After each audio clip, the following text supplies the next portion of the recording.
Hello friends, आपका मेरे channel पर स्वागत है। तो आज हम आगे के क्वेश्चंस करते हैं। कल हमने 11.2 के 3 क्वेश्चन किए थे, तो चलिए हम आगे बढ़ते हैं। आपको जो है वो समलंब चतुर्भुज के बारे में पढ़ना है। आज हम पढ़ेंगे उसके विकर्ण कैसे निकाल सकते हैं, उसका क्षेत्रफल कैसे निकाल सकते हैं, अगर आपको विकर्ण दिए गए हैं तो क्षेत्रफल कैसे निकालना है, भुजा दी गई है तो क्षेत्रफल कैसे निकालना है। मतलब इस तरह के क्वेश्चन आज हम पढ़ेंगे। क्षेत्रफल दिया गया है, भुजा कैसे निकाले, तो इस तरह के आज आपके क्वेश्चन है। तो चलिए वीडियो को बिना स्किप किए देखिएगा। अच्छी लगे तो लाइक शेयर जरूर कीजिएगा। तो टाइम खराब नहीं करते हुए चलते हैं और क्वेश्चन स्टार्ट करते हैं। तो आज जो है आपका पहले जो क्वेश्चन दिया गया है वो ये दिया गया है कि एक चतुर्भुज आकार के खेत का विकर्ण 24 मीटर है। जो उस खेत का विकर्ण है वो 24 मीटर है। ठीक है, ये दिया गया है आपको। शेष सम्मुख शीर्षों से इस विकर्ण पर खींचे गए लंब 8 मीटर और 13 मीटर है। यानी कि इस पर लंब खींचे गए हैं दो, एक तो 8 मीटर है और एक 13 मीटर है। ठीक है, फिर इसने कहा है कि खेत का क्षेत्रफल ज्ञात कीजिए। तो हमें क्या निकालना है, क्षेत्रफल हमें निकालना है। इसकी आकृति आपकी कुछ ऐसे दी गई है, ऐसे है, फिर ऐसे है, फिर ऐसे है। ठीक है, और यहां से ऐसे है, फिर ऐसे है। लंब आपके दो ये खींचे गए हैं। ठीक है, यहां से ये खींचा गया है। तो आपका मतलब ये तो आपका विकर्ण हो गया। ये आपका 24 मीटर दिया गया है। ठीक है, और एक लंब आपका मतलब ये वाला जो है ये 13 मीटर का दिया गया है और ये 8 मीटर का दिया गया है। तो इसमें हम पहले नाम रख लेते हैं इसका ABCD। इस तरह से हमने जो है वो इसके नाम रख लिए हैं।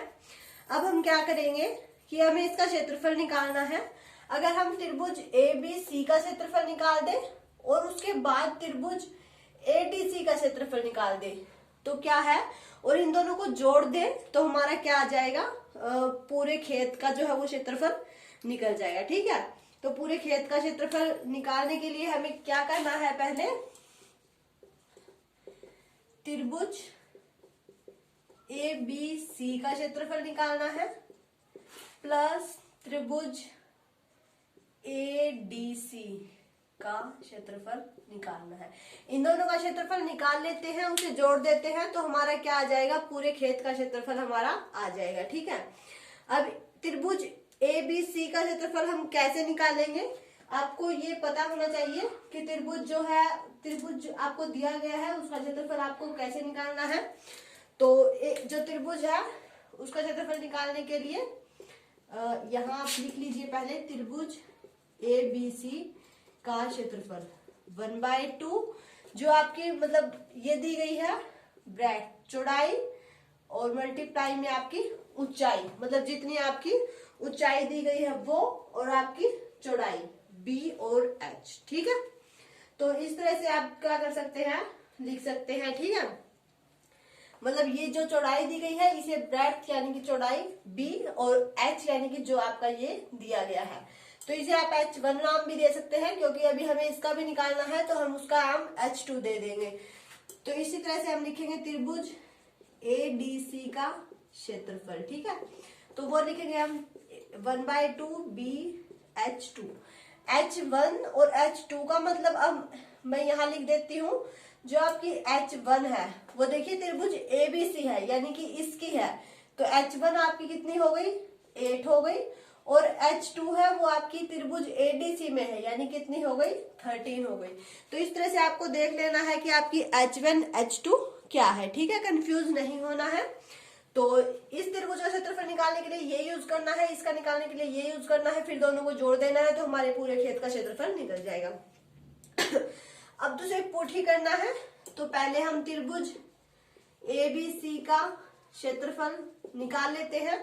1/2 B यानी कि ब्राइट हमारी कितनी है 24 मल्टीप्लाई H ABC है तो कितनी है हमारी 8 है। ठीक है, तो 8। वैसे ही त्रिभुज ADC का क्षेत्रफल 1/2 ये जो है चौड़ाई है हमारी दोनों की सेम रहेगी, क्योंकि बेस दोनों का सेम है। उसके ऊपर जो है वो त्रिभुज बना हुआ है, तो 24 मल्टीप्लाई 13। तो इन दोनों को हमें जोड़ना है, तो हम इसे इस तरह से भी कर सकते हैं। देखिए इसे हम यूं लिख लेते हैं 1/2 ABC का क्षेत्रफल लिख लेते हैं पहले 24 मल्टीप्लाई 8 प्लस 1/2 24 मल्टीप्लाई 13। ठीक है, इस तरह से हम लिख सकते हैं, क्योंकि हमें इन दोनों का जोड़ना है, मतलब मैंने इसे इस तरह से लिख दिया। ठीक है, अब देखिए 1/2 हम दोनों में से कॉमन निकाल सकते हैं, और जो 24 है वो भी हम दोनों में से कॉमन निकाल सकते हैं। ठीक है, तो अंदर हमारा क्या बच जाएगा 8 मल्टीप्लाई सॉरी 13। तो इसे आप काट दीजिए 12, तो 12 मल्टीप्लाई, और इन दोनों की आप मल्टीप्लाई कर दीजिए, आपका कितना आएगा 13 अट्ठे आपके 96 होते हैं। ठीक है, मतलब 13 और 8, ओ सॉरी, देखिए इसमें से ये कॉमन निकाल देंगे, इसमें से ये कॉमन निकाल देंगे, तो बीच में हमारा प्लस का निशान है, तो ये दोनों हमारे प्लस होंगे, इनकी मल्टीप्लाई नहीं होगी। ठीक है, कंफ्यूज नहीं होना है। देखिए जो मतलब इसमें से हम 24 बाहर लिख देते हैं, 8 अंदर लिख देते हैं, इसका भी 24 बाहर 13 अंदर, तो 24/2 जो है वो हम दोनों में से कॉमन निकाल लेते हैं, तो यहाँ 8 और यहाँ हमारा 13 बचेगा। तो हमें जो 12 की मल्टीप्लाई किससे करनी है, 13 और 8 हमारा कितना होता है 21, तो 21 से हमें जो है वो 12 की मल्टीप्लाई हमें 21 से करनी है। ठीक है, तो इससे आपका जो है वो आंसर आ जाएगा। तो इनकी मल्टीप्लाई आप कर दीजिए 21 की और 12 की, 2 1 2, 2 2 4, 1 1 1, 1 2 2, तो 252, तो 252 मीटर का स्क्वायर आपका क्या आ गया, पूरे खेत का क्षेत्रफल आ गया। तो ये इस तरह से मान लीजिए आपको कुछ दिया गया है, पूरा मतलब आधार दिया गया है और 2 विकर्ण उन पर खींचे गए हैं, तो आप जो है वो खेत का क्षेत्रफल निकालना है, तो आप किस तरह से निकालेंगे, इस तरह से। त्रिभुज एबीसी का क्षेत्रफल निकालने के लिए 1/2 ब्रेड्थ मल्टीप्लाई हाइट। ठीक है, और अगर आप यूं चाहे तो आप इन दोनों को यहाँ मतलब यहाँ सॉल्व करके उसके बाद भी ऐड कर सकते हैं, फिर भी आपकी कोई दिक्कत नहीं है। ठीक है, कैसे भी कर लीजिए, आएगा आपका सेम ही आएगा। ऐसे तो मैंने इसलिए कर दिया क्योंकि आपका ये 24 था वो कॉमन निकल गया और फिर आसानी से आपका सोल्व हो गया, या आप सीधे भी सोल्व कर सकते हैं, कोई दिक्कत नहीं है। तो इस तरह से आप जो है ये क्वेश्चन सोल्व कर सकते हैं। तो चलिए देखिए नेक्स्ट क्वेश्चन आपका बहुत आसान क्वेश्चन है, मतलब बहुत बहुत बहुत आसान कहा जा सकता है इसे। तो इसमें सिर्फ आपसे पूछा गया कि समचतुर्भुज है कोई, उसके विकर्ण आपको दिए गए हैं 7.5 और 12, तो इसका क्षेत्रफल हमें ज्ञात करना है। ठीक है, तो जो आपका पहला विकर्ण है वो कितना है 7.5 सेंटीमीटर। ठीक है, और जो आपका दूसरा विकर्ण है वो आपका 12 सेंटीमीटर। ठीक है, ये 2 विकर्ण आपको दिए गए हैं, क्षेत्रफल हमें निकालना है। तो इसके लिए आपका एक बहुत आसान फॉर्मूला है 1/2 d1 इंटू d2। तो बस ये फॉर्मूला आपको लगाना है। आपका जो है मतलब ये समचतुर्भुज दिया गया है जिसके विकर्ण हमें ये दिए गए हैं, उसका क्षेत्रफल आप निकाल सकते हैं। अब आप ये सोचेंगे कि d1 d2 हमारे क्या है, तो जो आपका पहला विकर्ण होगा वो आपका d1 होगा, जो दूसरा विकर्ण होगा वो आपका d2 होगा। तो क्षेत्रफल निकालने के लिए आपको सिर्फ इन दोनों की मल्टीप्लाई करनी है और डिवाइड करना है 2 से, आपका आंसर आ जाएगा। तो क्षेत्रफल निकालने के लिए 1/2 मल्टीप्लाई 7.5 मल्टीप्लाई 12, इसका पॉइंट हमने हटा दिया, नीचे 10 आ गया। 2 6 जा 12, तो 6 5 जा 15, नहीं 6 5 जा 30, 6 7 जा 42 और 3 45/10। एक 0 से एक 0 कैंसिल कर दीजिए, या फिर एक के बाद पॉइंट लगा दीजिए, तो 45.0 है, तो इसे हम 45 जो है वो लिख सकते हैं, उसमें कोई दिक्कत नहीं है। और ये सेंटीमीटर था, ये सेंटीमीटर था, तो ये हमारा सेंटीमीटर स्क्वायर आ जाएगा।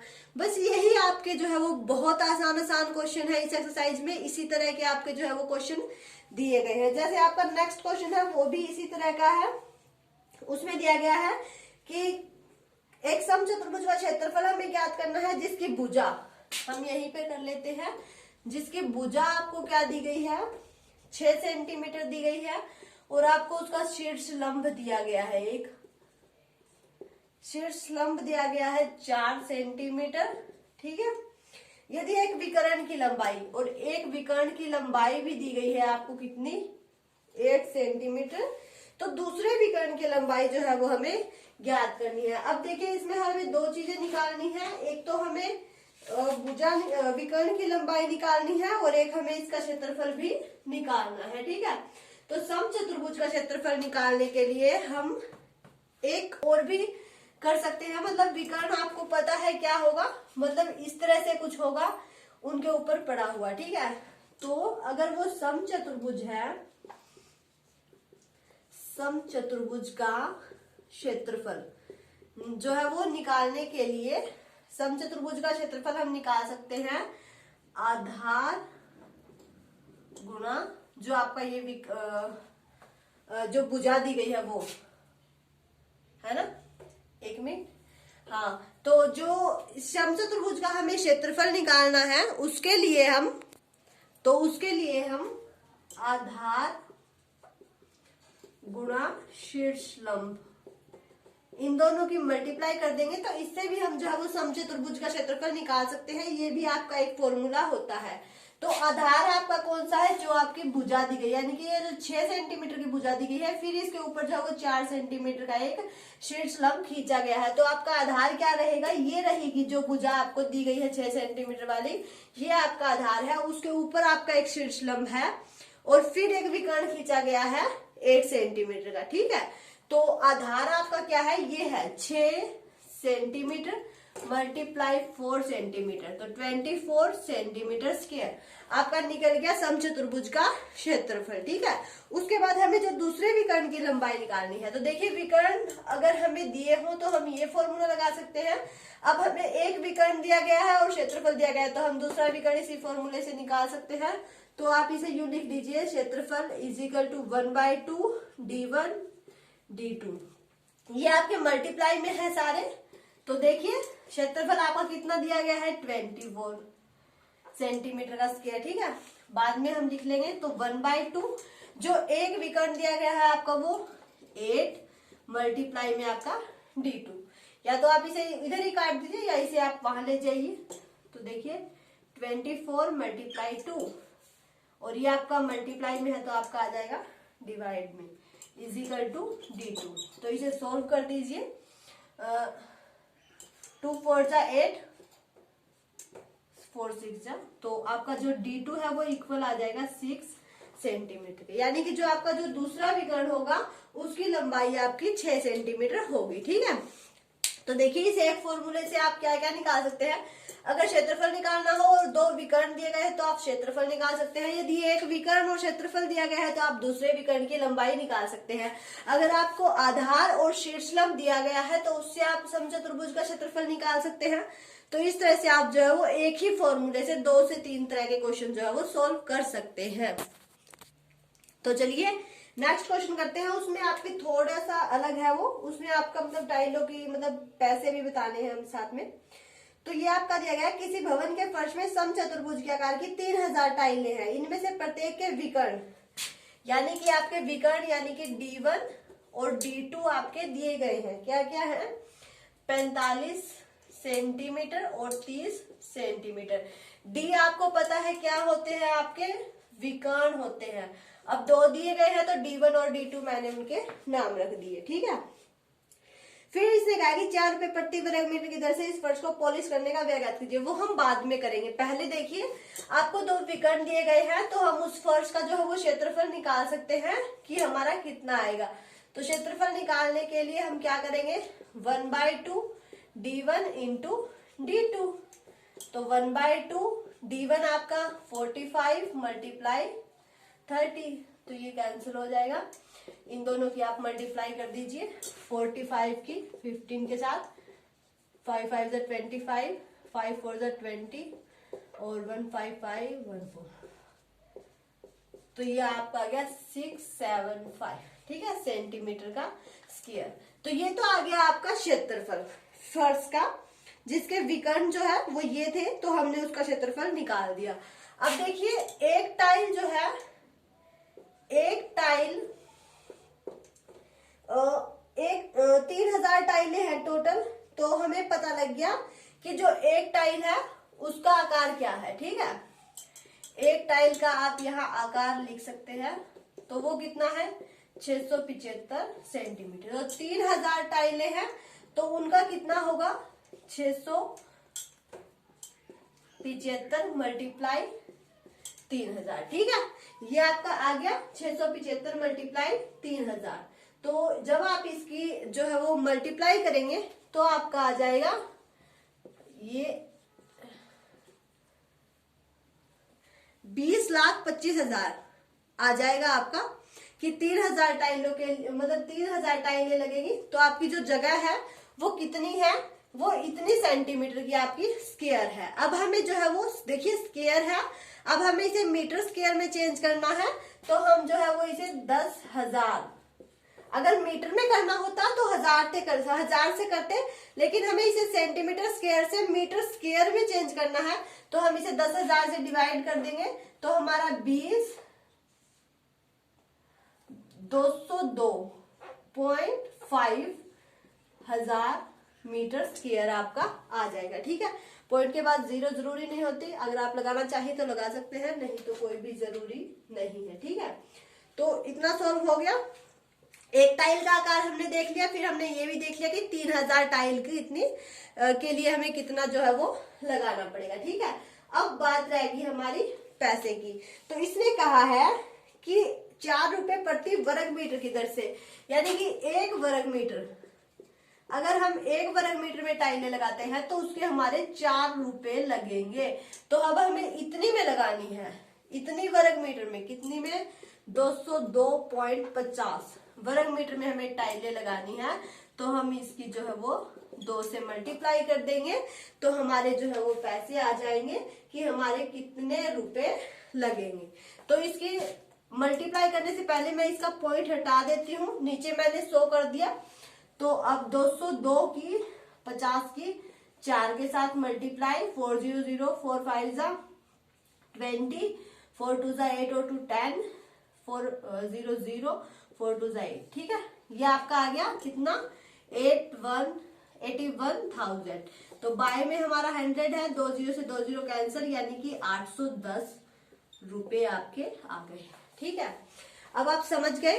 तो आपका जो है इसने क्या पूछा था लास्ट में कि पॉलिश करने का फर्श को, तो आप लास्ट में लिख सकते हैं कि फर्श को पॉलिश करने का कुल व्यय आपका होता है खर्चा, कितना आएगा 810 रुपए। ठीक है, तो इस तरह से आप जो है वो ये क्वेश्चन आसानी से सोल्व कर सकते हैं, कोई दिक्कत नहीं आएगी। एक बार फिर से बता देती हूँ, सिर्फ आपके 2 विकर्ण दिए गए थे, तो उससे हमने क्या किया, पहले फर्श का क्षेत्रफल निकाल लिया कि क्या आएगा। उससे हमें पता लग गया कि अगर एक टाइल का क्षेत्रफल आपका इतना है तो हम बता सकते हैं, मतलब ये जो विकर्ण दिए गए थे ये आपके टाइल के दिए गए थे, तो हमने टाइल का क्षेत्रफल निकाल लिया। इससे हमें पता लग गया कि एक टाइल का हमारी जो है वो इतने सेंटीमीटर स्क्वायर की है, तो इससे हमें पता लग गया कि 3000 टाइल जो होंगी वो हमारी कितनी सेंटीमीटर स्क्वायर होगी।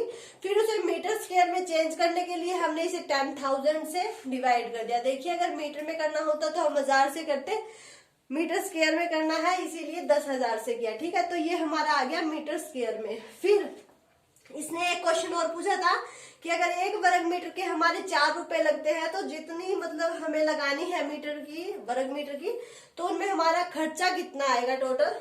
तो 1 वर्ग मीटर के लिए अगर 4 रुपए है, तो इतने वर्ग मीटर के लिए हमारे इससे मल्टीप्लाई कर देते हैं, हमारा टोटल खर्चा आ जाएगा, यानी कि आपका कुल व्यय कितना होगा 810 रुपए। ठीक, तो देखिए आज हमने इसके ये क्वेश्चन किए हैं। अगर आपको कोई दिक्कत आती है तो आप कमेंट कीजिए। मैंने तो अपनी तरफ से पूरी कोशिश की है अच्छे से समझाने की। तो अगर आपको वीडियो अच्छी लगे तो इसे लाइक शेयर जरूर कीजिएगा, और अगर आप मेरे चैनल पर नए हैं तो इसे सब्सक्राइब करके बेल आइकन दबा लें, ताकि आपको मेरे आने वाले वीडियो के नोटिफिकेशन मिलते रहें और आप अपने एग्जाम की तैयारी जारी रख सकें।